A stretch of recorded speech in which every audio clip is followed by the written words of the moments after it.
दोस्तों जय माता दी। भृगु नंदी नाड़ी आज तीसरा सेशन है। हम खुद की आत्मकथा समझ रहे हैं, भूत की भी और भविष्य की भी, वर्तमान के साथ। आज का ये जो सेशन है वो बहुत एडवांस होने वाला है। पिछली क्लास का रिवीजन भी करूंगा और जो हम 2 और 12 की बात कर रहे थे उसको थोड़ा जरा और ब्रीफली हम समझने वाले हैं। परंतु उससे पहले एक बहुत महत्वपूर्ण बात समझ लीजिए, थोड़ी वो बातें जिन्हें समझ के ही हम आगे बढ़ पाएंगे। तो बीएनएन में भी नक्षत्रों का बहुत बड़ा रोल है और सही बात यह है कि ज्योतिष कोई सी भी हो, बिना नक्षत्रों के तो अपूर्ण है और सही परिभाषित ही नहीं है। यदि ज्योतिष को परिभाषित करना है तो आपको प्रायोरिटी लेवल पर नक्षत्रों को 1 नंबर पर लेना ही पड़ेगा, कोई सी भी विधा हो।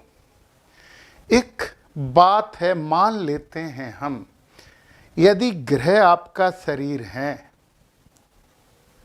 तो राशि उसका घर है और नक्षत्र उस शरीर की आत्मा है, और बिना आत्मा के शरीर तो फिर भूत हो जाता है।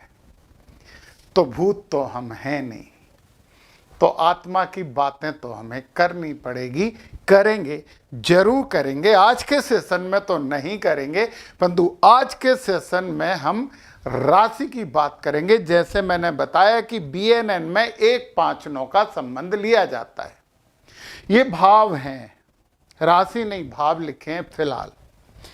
1, 5, 9 एक ट्राइंगल, 2, 6 और 10 एक ट्राइंगल। हम ऐसे ट्राइंगल लेते हैं, परंतु हम मान लेते हैं अब राशियों की बात।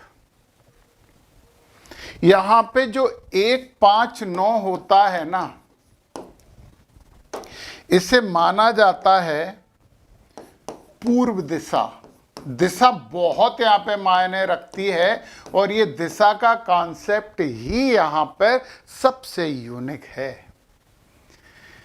1, 5, 9 पूर्व दिशा, और ये 1, 5, 9 है क्या? 1, 5, 9 है अग्नि तत्व, और हम वैदिक में इसे बोलते हैं धर्म त्रिकोण। धर्म के लिए तो अग्नि की आवश्यकता होती ही है। जब हम 2, 6 और 10, दूसरा त्रिकोण हो गया 2, 6 और 10, तो 2, 6 और 10, इससे हम दक्षिण दिशा बोलते हैं, दक्षिण। और ये पृथ्वी तत्व है और वैदिक ज्योतिष में इसे कहा जाता है अर्थ त्रिकोण। अच्छा, इनके साथ साथ राशियां भी तो देख लो जरा, कौन कौन सी हो गई। ये हो गई मेष, दूसरी हो गई सिंह और तीसरी हो गई धनु।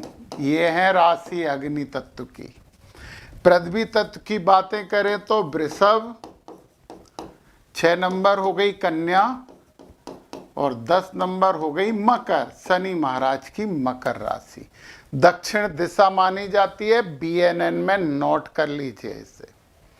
फिर 3, 7 और 11। अब हम 3, 7, 11 थोड़ा सा कलर बदल देते हैं ना, थोड़ा सा अलग हो जाएगा। 3, 7, 11, 3, 7, 11 ये अगला त्रिकोण है। और यहां पे 3, 7, 11 की यदि हम बात करते हैं तो ये पश्चिम दिशा मानी जाती है बीएनएन में, पश्चिम। और ये जो त्रिकोण है वो वायु त्रिकोण है, वायु त्रिकोण। अग्नि कर्मठता देती है, पृथ्वी स्थिरता देती है, वायु वाचालता देती है। तो समझते जाइए, बहुत महत्वपूर्ण और कीमती बातें हैं।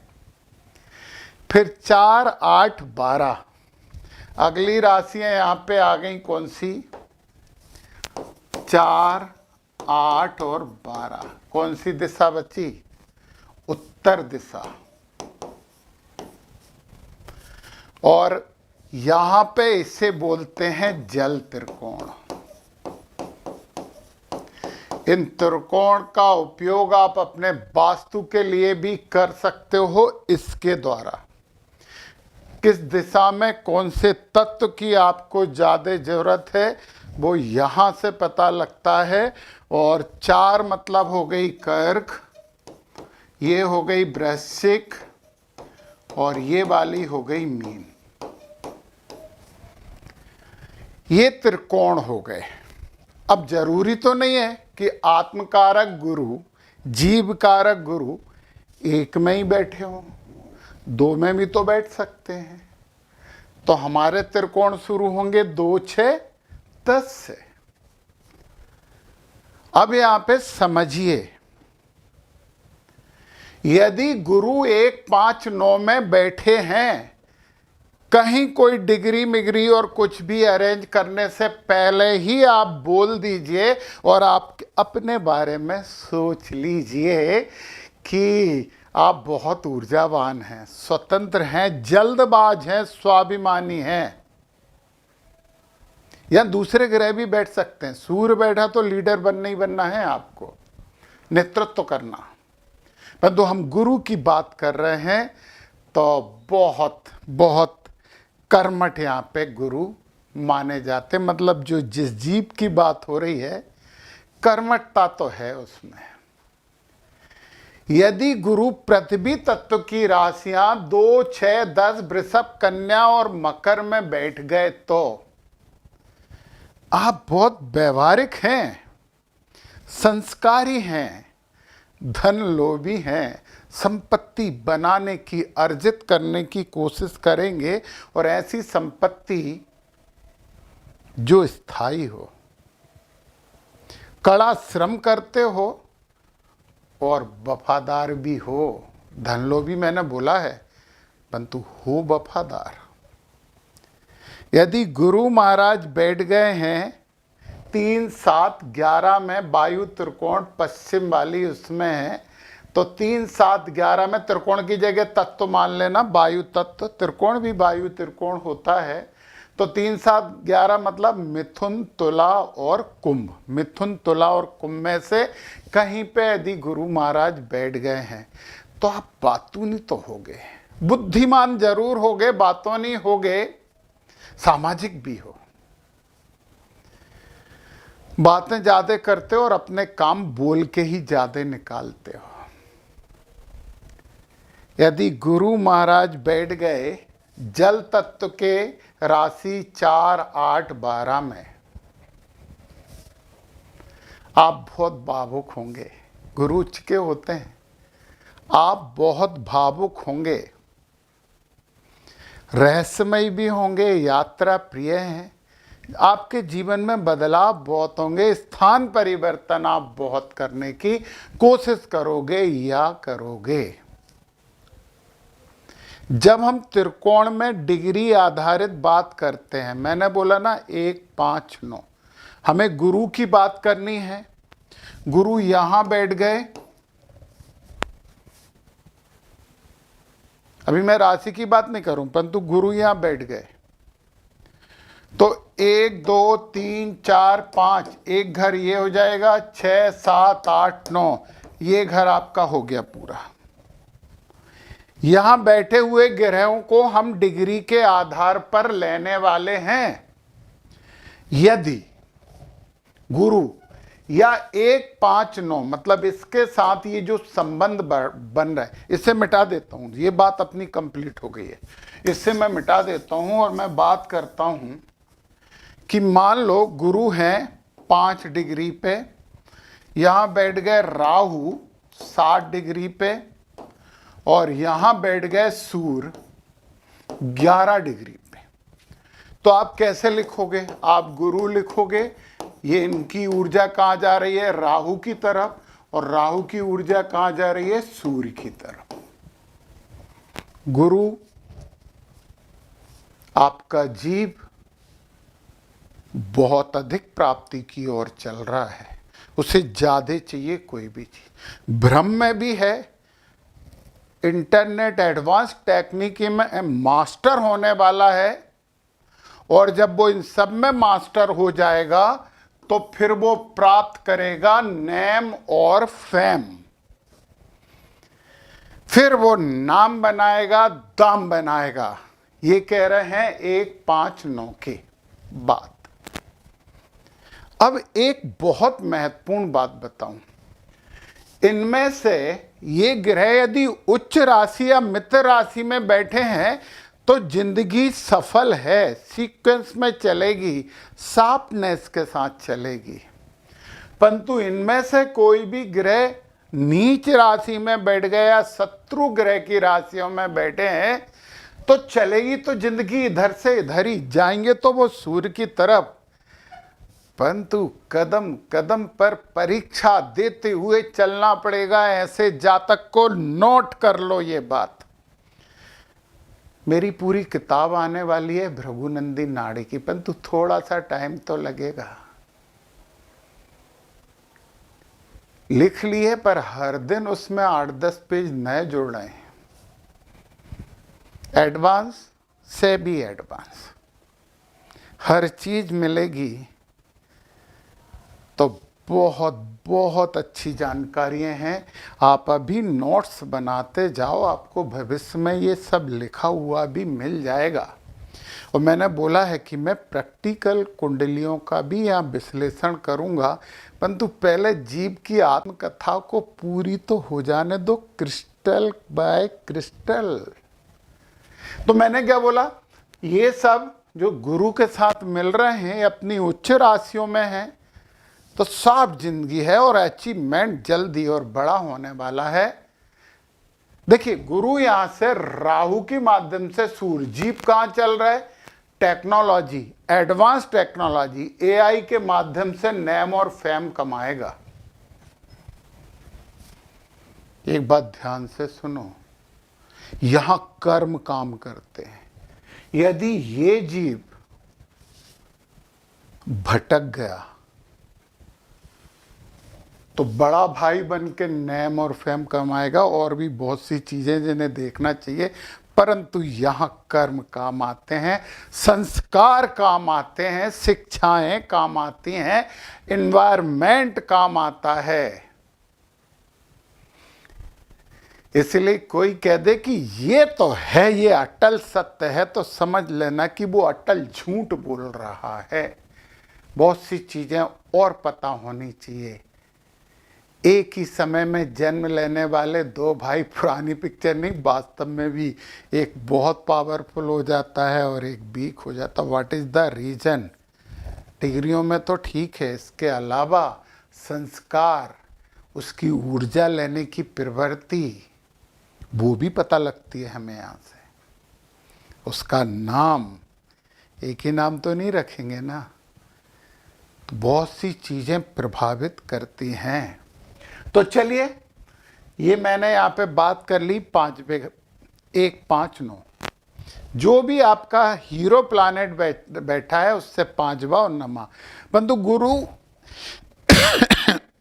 यहाँ कहाँ बैठ गए? गुरु यहाँ अग्नि तत्व में बैठ गए, तो ये जातक कर्मठ होगा, ऊर्जावान होगा, जल्दबाज भी होगा और स्वाभिमानी भी होगा, और उसके साथ काम करेगा और ये यहाँ तक पहुंचेगा। अब इसका फाइनल डेस्टिनेशन क्या होता है, अब समझिए आप जरा।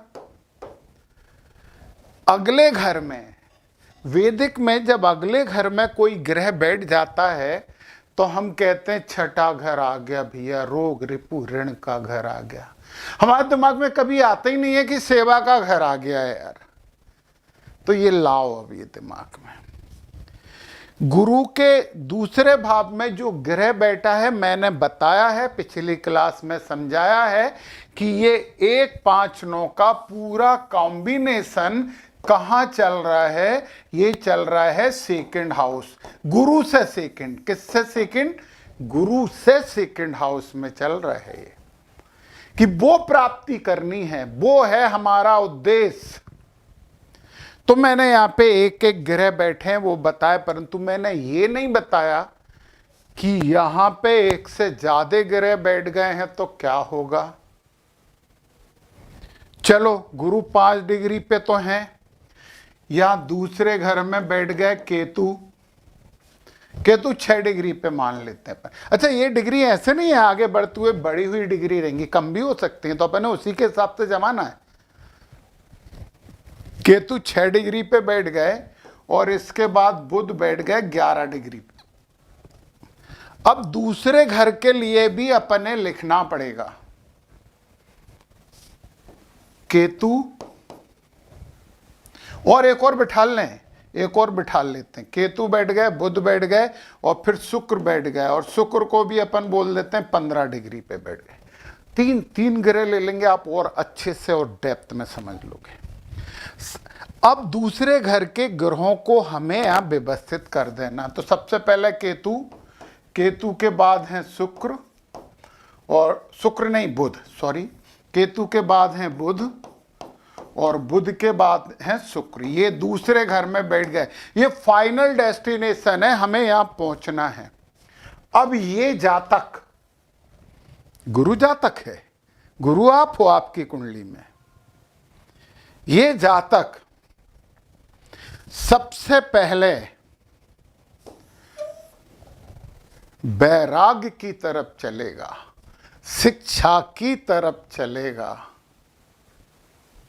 सबसे पहले रुकेगा नहीं, यहां से वो बहुत अच्छा व्यापार करने लगेगा। यदि शिक्षा की तरफ चला गया तो बड़ी कोचिंग खोल के बड़ी कमाई करना प्रारंभ कर देगा। समझिए समझिए समझिए। और फिर ये धन कमाएगा, भौतिकता का जीवन जिएगा, वैराग्य से लेकर सौभाग्य तक की यात्रा इस जातक की होने वाली है। समझिए ये बात। तो मुझे लगता है ये बात आपको समझ में आ गई। जो कम डिग्री है सबसे पहले जीव उसकी तरफ जाएगा, फिर उसे पार करके अगली डिग्री वाले की तरफ जाएगा, फिर उसे भी पार करके अपना एटीट्यूड बदलेगा, और फाइनल डेस्टिनेशन क्या है? लग्जरी, धन, समृद्धि, सुख। समझ गए ना आप? अभी एक और बात बताता हूं मैं। देखिए एक बात बता दूं, ये BNN सबसे सरल है, परंतु मजाक नहीं है। सबसे सरल मैंने बोला वैदिक, KP, पाराशरी, उनकी तुलना में बोला है। और मैं बोलता हूं कि एस्ट्रोलॉजी एक वो विधा है जिसके लिए 2-3 जन्म कम पड़ते हैं। तो जो शंभु ज्ञानी बैठे हैं कि वो ये करके मानेंगे, वो ये बता देते हैं, वो अटल है, तो साक्षात ईश्वर के अवतार हैं। तो उन्हें मानव नहीं माना जाए, वो भगवान है। ये तो कैलकुलेशन है, गणित है और विज्ञान है। तो ये पक्का है कि इससे हमें दिशा तो ईमानदारी से पता लगेगी, ईमानदारी से पता लगेगी। और गोचर बताएगा कि आपके जिंदगी में ये घटना घटने वाली है। तो कब घटने वाली है? जब हम गोचर की बात करेंगे तो मैं आपको बताऊंगा कि कृष्णमूर्ति पद्धति की तुलना में इसका गोचर थोड़ा और ज़्यादा सटीक और आसानी से पता लगने वाला होता है। परंतु अब एक प्रश्न आपके दिमाग में छोड़ो। 3 बिठा दिए, 4 बैठे हैं, 1 बैठा है, 2 बैठा है, कितने ही बैठे हैं? अब आप समझ गए सेकंड हाउस का। तो फाइनल डेस्टिनेशन की बात हमने समझ ली। अब हमारे साथ समस्या क्या आ गई? हमारे साथ समस्या ये आ गई कि सेकंड हाउस में तो कोई ग्रह ही नहीं है, तो वो कहां जाएगा? फाइनल डेस्टिनेशन क्या है? उसे क्या दिख रहा है? वो किस दिशा में पहुंचेगा? किस दिशा में पहुंचेगा? आपको एक बात बताऊं, ये छठा घर इसका सेकंड है। यहां पे भी एक 5-9 के संबंध लगा लीजिए। 1 2 3 4 5 6 7 8 9, ये ट्रायंगल बना लो। दूसरे घर का भी यदि यहां कोई ग्रह नहीं बैठा है तो बना लीजिए संबंध 1, 5 और 9, मतलब ये पहला, दूसरा, तीसरा, चौथा, पांचवा, छठा, सातवां, आठवां, नवा, ये दूसरे घर के फाइनल डेस्टिनेशन की लिंक बना दी भृगु नंदी नाड़ी ने। भृगु महाराज भी महान है और नंदी तो साक्षात शिव है। नंदी प्रसन्न तो शिव तो और प्रसन्न होते हैं। तो इनमें बैठे हुए ग्रह से जमेंगे वही जो मैंने आपको बताया डिग्री वाइज। कम डिग्री पहले पहुंचेगा, उसके बाद दूसरी डिग्री, इसके बाद सबसे बड़ी डिग्री पे पहुंचेगा। अब एक और समस्या हो गई कि इसमें भी नहीं है, इसमें भी नहीं है और इसमें भी नहीं है, किसी में ही नहीं है, किसी में ही नहीं है, तो क्या करोगे? तो इसका राशि स्वामी जहां बैठा है उस भाव, जहां राशि स्वामी बैठा है उस भाव को देख लीजिए, वो आपका डेस्टिनेशन है। ऐसा होता नहीं है इतना, परंतु फिर भी कुंडलियां आती हैं। एक घर में 7 ग्रहों की कुंडली देखी, टिपिकल है। तो दूसरा भाव अब आप पूरी तरीके से समझ गए हो। अब आप खुद की कुंडली देख के या दूसरों की कुंडली देख के ये बता सकते हो कि ये अपने जीवन की यात्रा करते करते किस किस मील के पत्थर तक ये पहुंचेगा, ये आप बता पाओगे। और ये उपलब्धि है YouTube मनोरंजन के लिए होती है ना, ये मनोरंजन के लिए नहीं है। यदि आप एंटरटेनमेंट मनोरंजन देख रहे हैं और आप सोच रहे हैं कि भविष्य खुद निकालिए, खुद अपनी बात करिए। जब गुरु महाराज अकेले होते हैं, रहस्यमयी जातक होता है, अपने ज्ञान के दम पे काम करके सफलता अर्जित करता है, ये बात मैं पहले भी बता चुका हूं। 12वें की बात ऐसी कर लेते हैं और चलो जरा ये मिटा दें, फिर अपन लिख देंगे गुरु। गुरु हमने क्या बोला, यहां बैठे थे गुरु और 1, 5, 9 का संबंध भी बन गया था। अब अपन बात कर लेते हैं गुरु से एक घर पीछे, ये गुरु से 12th हाउस है। गुरु हमारे हीरो प्लैनेट 1 नंबर है और ये वाला घर 12th, इससे आगे वाला दूसरा है। ये घर काय का होता है? संचित कर्म क्या लेके आया है, बैक सपोर्ट, पीछे से क्या सपोर्ट मिल रहा है, बैकग्राउंड सपोर्ट, खर्च क्या कर रहा है, मोक्ष में तरफ जा रहा है, क्या अपनी खुशियां खर्च करके मोक्ष की तरफ पहुंचने की कोशिश कर रहा है। चलिए समझते हैं और देखते हैं। तो 12वें घर में यदि कंडीशन यही थी, 12वें घर में यदि एक से ज्यादा ग्रह बैठ गए, यहां पे बैठ गए केतु, चलो गुरु 5 डिग्री पे थे अपन ने माना था, केतु बैठ गए यहां पे 3 डिग्री पे, केतु के बाद यहां पे बुध बैठ गए 60 डिग्री।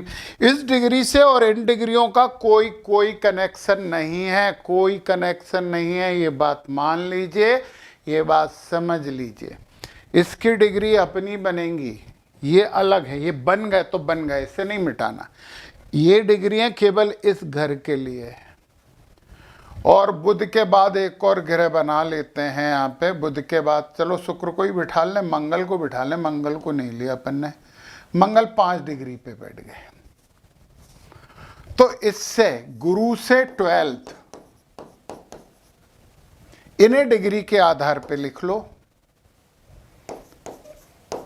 केतु 3 डिग्री, केतु के बाद मंगल 5 डिग्री, फिर इसके बाद बुध 60 डिग्री। बहुत अच्छी कुंडली हो गई इनकी। बचपन में इन्हें कुछ समझ में नहीं आता था। केतु को सिर नहीं है ना, किसी चीज से मतलब नहीं रहते थे। खिलौना मिलौना खेलने की जगह तोड़ने का काम करते थे। फिर थोड़े बड़े हुए तो इन्हें गुस्सा आनी शुरू हो गई। पीछे से गुस्से का सपोर्ट मिल रहा है।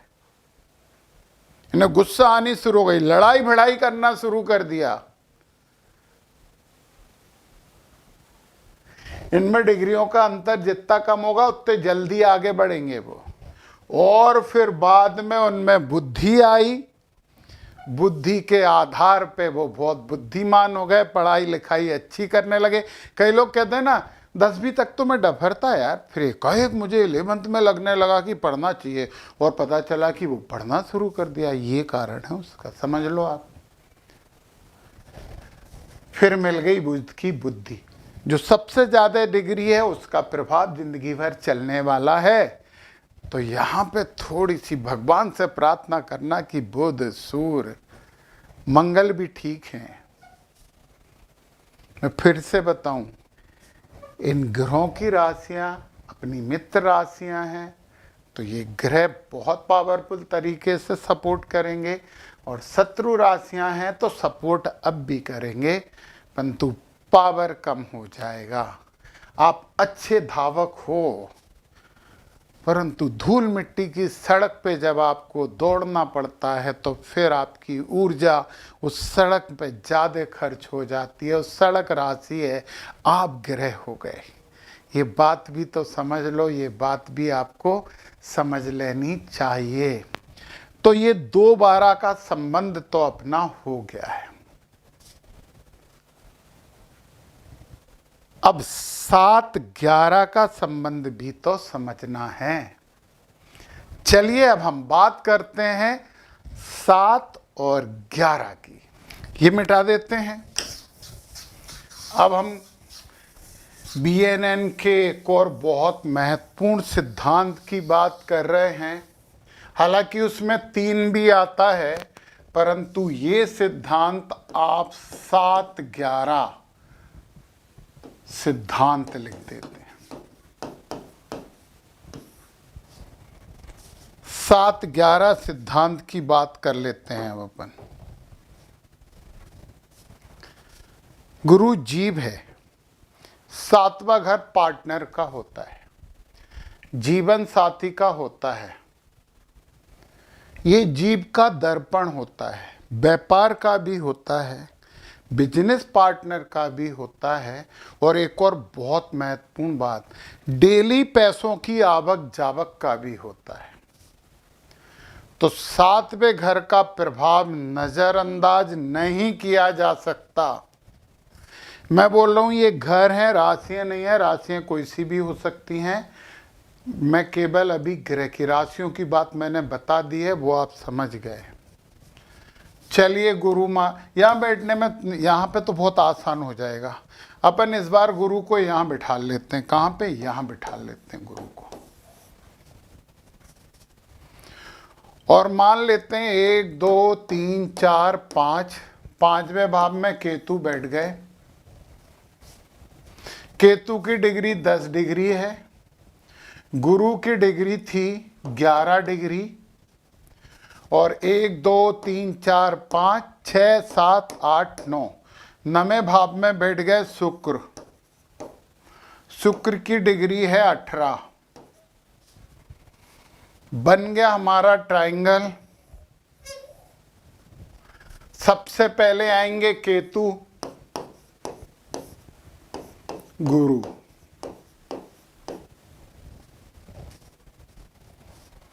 केतु की ऊर्जा गुरु की तरफ आ रही है। मोक्ष की बात दिमाग में रहेगी जीव के। लगेगा कोई न हो हमें कहानी, चौथी बार बोल रहा हूं ये चौपाई। और इसके आगे गुरु की डिग्री से ज्यादा शुक्र की, परंतु जाएगा किसकी तरफ? धन दौलत सुख संबंधी की तरफ। केतु शिक्षक भी होता है। पता है केतु केतु भी एडवांस टेक्नोलॉजी होती है, तो वो इसके मन में बैराग भाव है, परंतु ये कर्म करेगा और कर्म करके धन कमाएगा, ये पक्की बात है। ये तो हमारे हो गए वो अपने 1 5 9 वाले सिद्धांत से। अब हमें बात करनी है 7 और 12 की। चलिए 7 12 के लिए बात करते हैं। तो मैंने क्या बोला, 7वां दर्पण होता है। 7 में यदि गुरु से 7वें भाव में शुभ ग्रह बैठे हैं तो विवाह के बाद भाग्योदय होगा, जीवन साथी बहुत सुंदर संस्कारी व्यापारिक समझ वाला होगा, दुनिया और समाज से मान सम्मान प्राप्त होगा, व्यापार अच्छा चलेगा, पार्टनर अच्छे होंगे। यदि 7वें भाव में क्रूर ग्रह बैठ गए, पाप ग्रह बैठ गए, वैवाहिक जीवन में मतभेद, पार्टनर से विवाद, ईगो, देरी होगी हर काम में। जैसे शनि बैठे ना, तो शनि शादी टिकाते हैं, शादी तोड़ते नहीं हैं। राहु या केतु हैं तो पार्टनर से एक अनजानी दूरी और भ्रम रहेगा, और कंफ्यूजन बार बार होंगे, फिर दूर कर लोगे बात करके, फिर होंगे ऐसी समस्याएं होंगी। तो शादी कैसी, अच्छी या बुरी, ये आप क्रूर ग्रह और शुभ ग्रहों के आधार पे जान सकते हो। अब एक इंपॉर्टेंट बात है कि 7वें घर में कोई ग्रह बैठा ही नहीं है, तो क्या उसकी शादी नहीं होगी? शादी तो होगी भाई। अब हम क्या करने वाले हैं, हम 7, ये वाला इसका 7वां है ना, गुरु का 7वां, गुरु जहां बैठे, आपका हीरो प्लैनेट, आप जो भी काम, जो भी जानकारी ले रहे हो, वो प्लैनेट 1 नंबर पे है, मान लेना ये। तो ये 1 है, 1 2 3 4 5 6 7 हो गया। अब यहां से भी 1 5 9 का संबंध बनाएंगे हम। 1 2 3 4 5, 1 ही हो गया, 6 7 8 9, ये आ गए हमारे पास 1 5 9 के संबंध। अब इसमें नहीं बैठा तो इसमें बैठा है और इसमें बैठा है, हो सकता है। यदि इन तीनों में भी नहीं बैठा तो राशि देख लो जरा, वो राशि का मालिक जहां होगा, जैसी स्थिति में होगा, उस हिसाब से शादी चलेगी। मान लो राशि मालिक मंगल है, नीच राशि में बैठ गया तो बहुत ही गड़बड़ होने वाली है। मंगल है, मेष राशि में बैठ गए तो युद्ध तो होगा, परंतु मिलाप भी दमदारी से होगा, ऐसा नहीं है। तो यहां पे मान लो 3 ग्रह बैठ गए, यानी गुरु से 7वें भाव में सबसे पहले बैठ गए, यहां पे अपन मान लेते हैं सबसे पहले बैठ गए राहु, फिर हो गए, राहु के बाद केतु नहीं आएंगे ना, राहु के बाद अपन बोल देते हैं, राहु के बाद आ गए बुध, बुध बोल दें यार, थोड़ी अच्छी बातें मैं कह रहे, मतलब राहु 5 डिग्री पे थे, बुध 60 डिग्री पे थे, और बैठे कहाँ हैं? इन तीनों में से कहीं, इन तीनों के घर देख लेंगे, 7वें घर का 1 5 9 निकालेंगे, समझ रहे ना, 7वें घर का 1 5 9 निकालेंगे, और उसमें बैठे कौन मिले? राहु 5 डिग्री पे मिले, बुध 60 डिग्री पे। शादी होगी, बड़ी गलतफहमी होंगी, बहुत लड़ाई झगड़े होंगे, बड़ी दिक्कतें होंगी कि नहीं रख रहे, ये हो रहा है, वो हो रहा है। एट लास्ट बुद्धिमत्ता का प्रयोग होगा बाद में, और विथ रिस्पेक्ट टू टाइम शादी बहुत अच्छी चलेगी। बिजनेस कोई सा शुरू करेंगे, बहुत बड़ा शोकेस, मतलब इन्वेस्टमेंट बहुत ज़्यादा कर लेंगे, धूमधाम कर लेंगे, ये करेंगे, और बड़ा भ्रम और कन्फ्यूज़न होगा और बहुत टेंशन होगा, परंतु इसके बाद बुध महाराज उस बिजनेस में हेल्प करना शुरू कर देंगे। मतलब अंतिम तो यही है, जाना वहीं है उससे, लास्ट डिग्री वाले पे। और मैं फिर से बोल रहा हूँ कि ये जो है ना, 7वें घर के, 8वें घर की और 12वें घर के डिग्री, इनसे कोई लेना देना नहीं, इनका तो यही रहेगा। ये तो केतु गुरु और शुक्र ही हैं, ये इनकी डिग्रियां होंगी, उसके आधार पर हम निष्कर्ष निकालेंगे। समझ लीजिए ये बात, तो बहुत अच्छे से समझ में आ गई है। और 7 का तो सिद्धांत समझ लिया, और बहुत महत्वपूर्ण सिद्धांत की बात करते हैं। इसे ऐसे ही लिखा रहने देते हैं। देखें ऐसे करके कुछ कम कम हो जाएगा। तो देखो देखो देखो देखो, देखो। थोड़ा सा टाइम पास, ये हो गए, और लाल लाल और कम कर दें। अब अपन किसकी बात करने वाले हैं? 11 की बात करने वाले हैं। मैं कह रहा हूं 11 बहुत महत्वपूर्ण है आपके लिए। गुरु से 11वां, जीव से 11वां, जिस जो हीरो प्लानेट है उससे 11वां, कर्म के लिए शनि से 11वां, शुक्र के लिए पत्नी से 11वां, शुक्र पत्नी के लिए शुक्र से 11, उल्टा बोल दिया यार, है ना। उल्टा आप मत समझना, आप सीधा ही समझ लेना। बहुत बहुत अच्छी है, देखिए आप बहुत अच्छे से समझिए, और थोड़ा सा भी हेडेक फील मत करिए। जब आप ABCD लिखना सीख रहे थे तब भी बहुत दिक्कतें थी, बड़ी मुश्किल से लिखना सीखे। अरे चलना भी मुश्किल से सीखे हो, एफर्ट तो लगाना पड़ेगा। जब तक गहरे पानी में नहीं बैठेंगे हमें मोती नहीं मिलेगा, मोती चाहिए ही चाहिए। और 11 का मतलब होता है लाभ, 11 का मतलब है इच्छा पूर्ति, यानी गुरु से 11वां घर इच्छा पूर्ति। अब जातक की इच्छा पूर्ति कौन करेगा? जातक की इच्छा पूर्ति कौन करेगा? तो गुरु से 11वां घर ये है। अब आप देखो जरा, बहुत सी कुंडलियां आती हैं मेरे पास। 8वें घर में 3 ग्रह बैठे हैं, उनका 8वें घर में मंगल बैठा है, एक्सीडेंट कभी नहीं हुआ, चोट भी नहीं लगी कभी भी। कारण तो होते हैं ना, ग्रह, ग्रहों की राशियां, फिर नक्षत्र, फिर उनके रिलेशन। टीम बनती है, टीम वर्क। जिंदगी में भी टीम बनती है, कोई आदमी अकेला बिना माँ बाप के पैदा नहीं हो सकता, समझ लो। यह है गुरु का 11वां घर। 1 2 3 4 5 6 7 8 9 10 11, यहां बैठा प्लानेट उसकी इच्छा पूर्ति के लिए काम करने वाला है। अभी तो एक बहुत बड़ा कॉन्सेप्ट बचा है अपना बकरी ग्रहों का, और बकरी ग्रह के कॉन्सेप्ट में तो वैदिक की भी बहुत सी समस्याएं सॉल्व हो जाएंगी अपनी। वैदिक ज्योतिष में जब जोड़ियां बनती हैं, युतियां बनती हैं, तो उसके निष्कर्ष हमें देखने पड़ते हैं, पढ़ने पड़ते हैं। पहले से पता है तो है, परंतु यहाँ पे वो युतियों का ऊर्जा प्रवाह जरा सी देर में समझ में आता है। कौन किसकी तरफ चलेगा, डिग्री बदलेंगी, सब कुछ बदलेगा। और यहाँ पे एक्यूरेसी की जरूरत नहीं है, क्योंकि इतने जल्दी डिग्रियां भी नहीं बदलती। तो यहाँ पे 2 3 4 घंटे का अंतर भी हो जन्म में, तो भी निष्कर्ष तो ईमानदारी से निकलते हैं। तो जिसे बर्थ टाइम सही से नहीं पता है, उसे कुंडली यदि जानकारी लेना है तो उसके लिए BNN है ना, भृगुनंदी नाड़ी। BTR करवाने की जरूरत ही नहीं है, बर्थ टाइम रेक्टिफिकेशन की जरूरत ही नहीं है BNN में। निष्कर्ष जल्दी निकलेंगे। बस ये है कि इक्यूरेसी में डिग्री भी इक्यूरेसी रहती है। हम बोल देंगे 10 दिन में ये काम हो रहा, तो वो 11वें दिन में हो सकता, क्योंकि डिग्रियों में थोड़ा सा तो अंतर आएगा। परंतु शनि की, गुरु की, इनकी डिग्रियों में तो ज़्यादा अंतर रहती नहीं। 1 2 घंटों में तो सूर्य, मंगल, बुध, शुक्र की भी नहीं आएगा, चंद्रमा की थोड़ी सी चेंज होने वाली है बस।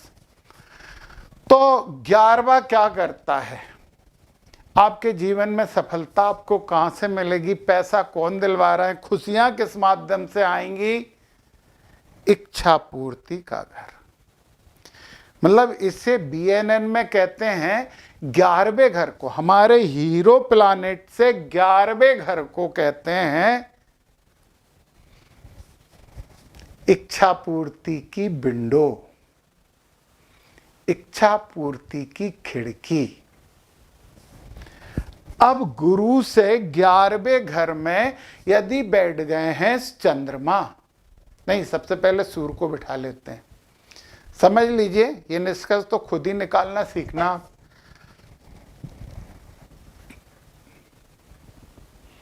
सूर्य है, सरकार से इच्छा पूर्ति होगी, पिता से इच्छा पूर्ति होगी, उच्च पद पे बैठे हुए लोग आपकी इच्छा पूर्ति करेंगे, समाज के संबंध आपकी इच्छा पूर्ति करेंगे, और दोस्त भी, ये दोस्तों का भी तो घर है 11वां, दोस्त भी आपकी इच्छा पूर्ति के लिए काम करने वाले हैं, और मान सम्मान मिलेगा, क्योंकि इच्छा पूर्ति के साथ साथ आदमी को क्या चाहिए, नाम भी चाहिए, सम्मान भी चाहिए, और पैसा तो चाहिए ही चाहिए।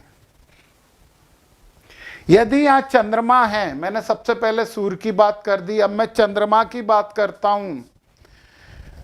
चंद्रमा उतार चढ़ाव जल्दी देते हैं, इमोशनल हैं, निरंतरता लाभ में नहीं रहेगी, कभी कम कभी ज्यादा।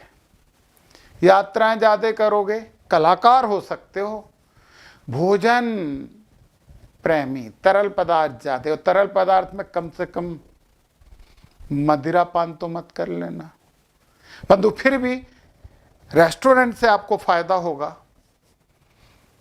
भाई साहब से ही फायदा होगा, परंतु कभी नहीं खोलना इसे, है ना। इच्छाएं भी आपकी जल्दी जल्दी बदलेंगी, परिवर्तित होंगी, आज ये चाहिए तो कल वो चाहिए, तो परसों ये चाहिए, ये परिवर्तन है, परिवर्तन की इच्छा पूर्ति की खिड़की है। मंगल बैठ गए यहाँ पे, मंगल बैठ गए तो भाइयों से, जमीन जायदाद से, तकनीकी कार्यों से, ठेकेदारी से आपकी इच्छाएं पूरी होंगी, परंतु आपकी इच्छाएं बहुत ज्यादा होंगी, पता है, और आप करेजियस भी होगे, दमदारी से इच्छा पूर्ति करोगे। 11वें भाव में मंगल बैठे हैं तो बात कर रहा हूं मैं मंगल महाराज की, तो मंगल करेंगे। बुध बैठे हैं, सबसे शुभ है, बुद्धि, व्यापार, लेखन, दोस्ती, खूब पैसा कमाएगा। इच्छाएं व्यवहारिक होंगी, वो ही होंगी जो पूरी कर लेगा, कितनी अच्छी बात है। बुध महाराज ने कितना अच्छा काम कर दिया। यहाँ पे यदि शुक्र बैठ गए तो अखंड लक्ष्मी योग है। यदि गुरु से 11वें शुक्र बैठे हैं तो इसे अखंड लक्ष्मी योग कहा जाता है। संघर्ष नहीं करना पड़ेगा, ज्यादा आलीशान मकान मिलेगा, भौतिक सुख सुविधाएं प्रचुर मात्रा में मिलती हैं, और स्त्रियों के माध्यम से भाग्योदय होता है। शुक्र बैठ गए तो बड़े खुश हो जाना आप लोग। शनि, आपकी इच्छाएं धीमी गति से पूरी होंगी, हर काम में देर लगेगी परंतु अंधेर नहीं होगा। कड़ा श्रम करना पड़ेगा, निरंतर मेहनत करते रहने पड़ेगी, और लगभग 32 साल के बाद ही भाग्योदय होना शुरू होता है। स्लो करते हैं शनि। राहु, राहु बैठ गए गुरु से 11वें, अब तो अपनी इच्छाएं ऐसी हो गई हैं, सुरसा का मुंह हो गया, और वो इच्छाएं कभी खत्म होती नहीं है। अचानक धन लाभ हो सकता है। आर्टिफिशियल इंटेलिजेंस, इंटरनेट टेक्नोलॉजी, मतलब ये जो इलेक्ट्रॉनिक्स वाली चीजें ना, शेयर मार्केट से भी इच्छा पूर्ति हो सकती है आपकी। किंतु फिर वही बात है कि 10 लाख कमा लिए, खुश होके नहीं बैठोगे, कल 20 लाख के लिए 10 लाख लगा दोगे। हाँ, करवाएगा राहु। क्या होता है, समझाने वाले बहुत से समझा समझा के चले गए, अब नहीं है। हम समझे नहीं समझे, इतने महापुरुष हमारी धरती पे जन्म लेके पूरी जिंदगी समझाते रहे, ज्ञान और उपदेश देते रहे, मानव समझा? चरामेति चरामेति चरामेति चरामेति। यदि समझ रहे होते तो विवेकानंद स्वामी को नहीं समझ गए होते, गौतम बुद्ध को नहीं समझ गए होते, श्री कृष्ण के उपदेश नहीं समझते, सुनते सबकी, करते मन की। केतु बैठ गए यहाँ पे, तो यहाँ पे केतु महाराज बैठ गए तो क्या होगा? डॉक्टर बन सकते हो आप। रिसर्च में भी केतु रिसर्च भी करवाते हैं। भौतिक परिस्थितियों से थोड़े उदासीन होते हो, कितनी फीस मिल जाए, कितनी पैसा मिल जाए, हाँ ठीक है, खुश नहीं होते यहाँ पे। ये बड़ी चीज़ है, इनमें खुशी की बड़ी कमी होती है। उन्होंने कहा 10 करोड़ रुपए की लॉटरी खुल गई तो पता कहीं, हाँ ठीक है, अरे खुश तो हो ले भैया थोड़ा सा, परंतु केतु बैठा कैसे खुश होगा। ज्योतिष में भी बहुत अच्छा लाभ हो सकता है, आध्यात्मिक संस्थाओं में धन मिलेगा, बहुत बड़ा लाभ होगा, मानसिक शांति भी मिलती है। राहु अशांति देते हैं परंतु केतु शांति देते हैं। गुरु से 11वें भाव में यदि राहु बैठे हैं तो जातक को शेयर मार्केट में काम करना चाहिए, परंतु राशि देख के और कौन से त्रिकोण में बैठा है ये भी देखना पड़ेगा, जो मैंने आज की क्लास में समझाया है। और यदि 11वें में कोई नहीं बैठे तो फिर 11वें के फिर 1 5 9, 1 2 3 4 5 6 7 8 9, 1 5 9 में बैठे हैं। अब एक से ज्यादा ग्रह बैठ गए तो कम डिग्री का प्रभाव सबसे पहले कौन करेगा, कम डिग्री वाला इच्छा पूर्ति करेगा, फिर उससे ज्यादा डिग्री वाला करेगा, फिर उससे ज्यादा, मतलब पहले कम डिग्री पे इनमें बैठ गया राहु, पहले बहुत असीमित इच्छाएं होंगी, इसके बाद राहु के बाद अगले वाले घर में बैठ गए सूर्य। अब नेम और फेम और सरकारी अफसर आपके साथ खड़े हो जाएंगे। और फिर यहाँ पे अगली चीज में आके बैठ गए बुध। अब आप बहुत बुद्धिमान हो गए, अपने दिमाग से कमाई करते रहोगे, क्या बात है। तो अब आप जीव के बारे में 99% समझ गए हो।